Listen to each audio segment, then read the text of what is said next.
Hey, we are off of our trip. Some of you have been hanging out with us for a month online watching our videos, and we wanted to do a follow-up and just some final thoughts about our trip. Thank you for following along. We enjoyed it, and we enjoyed all your comments and questions. All right, Brian, probably the question that everybody's wondering is cost, or how far did we go, or... Yeah, so we were out 29 days. We visited 26 different ports, one of which we went for 2 days because we went to Traverse City and then back to Northport.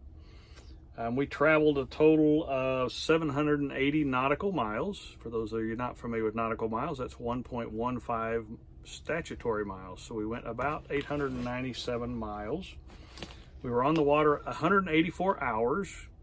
The unfortunate part for us is we motored 110 to 120 of those hours. That was disappointing because we expected to motor out of the harbor, sail to the next harbor, motor in, repeat for the next 29 days. But the wind, sometimes we wanted to go north, the wind was coming out of the north. We wanted to go south, the wind was coming out of the south. Or there was no wind when we had fogged in 2 days. So we motored about 65%, which is different destination sailing versus motoring out of our harbor. We'll probably go sailing Thursday, turn the motor on for 15 minutes, go for a 3 or 4 hour sail, turn the motor on for 15 minutes and be back. With the destination sailing, we have to make our destination a lot of times by the time the harbor closed, or if we want to see the sights, if we want to go to the town and walk around, we need to be there before the shops closed. And so to do that, it took the motor to be able to get us there on time. We might sail for half the day and then have to turn the motor on to get us where we're going. Now, some of that motoring time was motor sailing, so we had the sails up, but so we could pinch the wind closer, we would use the motor. We did change our route. One thing in sailing, your plans can change. We had 3 harbors that we did not go to, which were Newbin Way, St. Ingus, and Harbor Springs. But we did some harbors that we didn't expect to go to. We went to Charlevoix and Traverse City. Part of that had, again, with the wind directions coming dead on our bow, we decided to change directions and see if we could do some sailing. Our longest day was Washington Island to Manistee. It was 55 miles, took us 11 hours. Our shortest day was from Grand Haven to Holland. We were on the water about 4.5 hours and about 20 miles. So what was our best day? Our best day, there was a few, but all of them had something in common, and that was friends or family came and joined up with us, either on sailing or at the destination. And those just were extra special. Yep, and that caused us to actually stay at port on 2 different occasions. We stayed overnight at the same port, at Leland and at Charlevoix. Mm-hmm. We stayed extra time so we could spend time with family. All right, so those were the best days, but what was the best sailing day? Best sailing day? Well, it had something to do with the moon and not turning the motor on.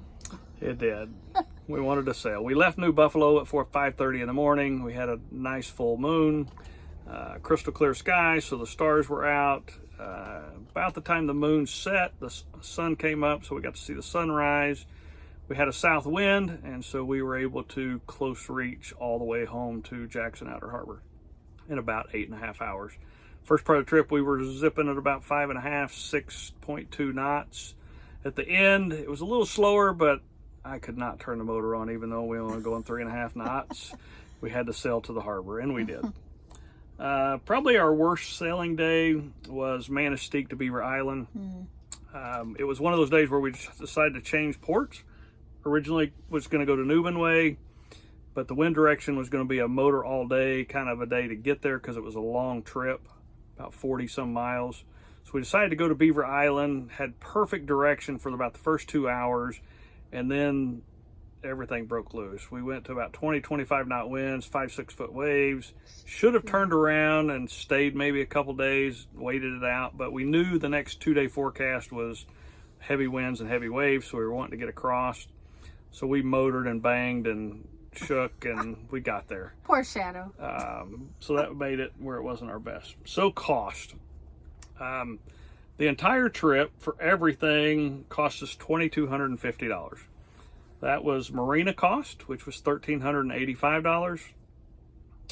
We had one night at anchor, so no cost. We had one port where we tried to check in when we arrived, tried to check in before we left. No one was around, so that was a free night. And then I had one port that we checked in. I thought I had paid online. I called them after the fact, said, hey, it didn't go through. They still haven't charged us. So right now that's not included in the cost. The other cost we had was eating out. We didn't do much of that, but what little bit we did, we spent about $260. Fuel for the boat was $160. Like I said, we motored more than what we expected. To give some perspective, we have been out about 75 times. I have been out about 75 times this year prior to this trip, and we had spent maybe $40 for those 75 trips. Where this 25 days, 29 days, we spent $160.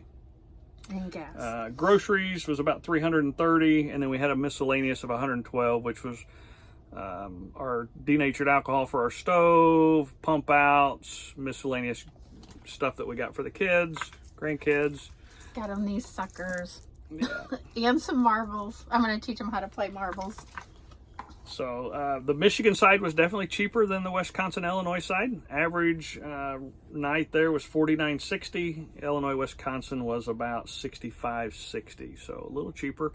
I'd say nicer beaches on the Michigan side also. So pretty views over there. Would we do it again? Yes, but different. But different. I think because we had the expectation of sailing, we were a little disappointed in the beginning. We got caught in fog a couple days and we were motoring a lot. I think knowing now we were going to have to motor, we'd probably cut across to go to Lake Michigan side, shorter distances there, and probably spend some extra nights at certain ports instead of trying to get to port every day. Maybe spend an extra night, have more time to go stuff.